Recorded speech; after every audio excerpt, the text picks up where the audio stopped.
Sometimes we get suspicious of people, we get angry at people because we know how we would act if we were in that circumstance. And so we read this story of the woman who's been married 5 times, and we immediately assume there's something wrong with her, that she's had 5 affairs. And now she is living with somebody, although the language doesn't mean what you and I mean when we say now that a couple's living together. It doesn't mean that. Okay? Remember, in the days of Jesus, only the man could initiate a divorce. Okay? A woman could not initiate a divorce. The man had to do it. 5 times some man married her. 5 times some man found out something about her after the wedding and rejected her. 5 times.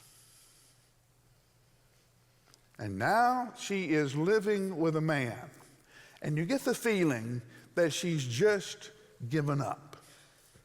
Sometimes you make little compromises, don't you? Sometimes you make little deals just because you just don't want to hurt anymore. It's not so much that you win. You just can't stand to lose anymore.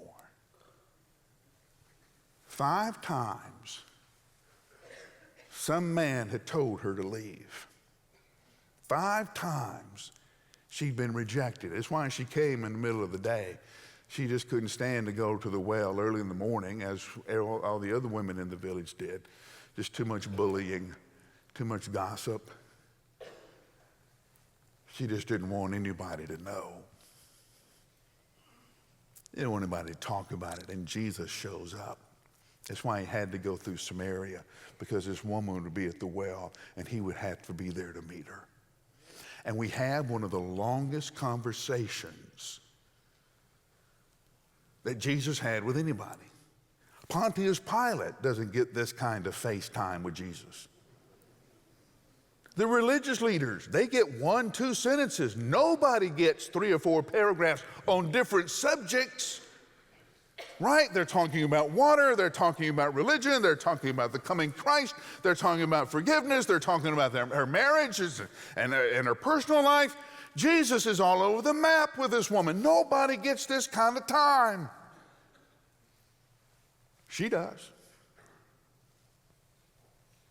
Why? Maybe her testimony gives us a hint. After this conversation with Jesus, she runs into her village and she tells everybody, come see a man who knew everything about me. Come see a man who knows everything about me. And in parentheses, and part of that, implied in that, and who didn't leave. Come meet a Savior who stays.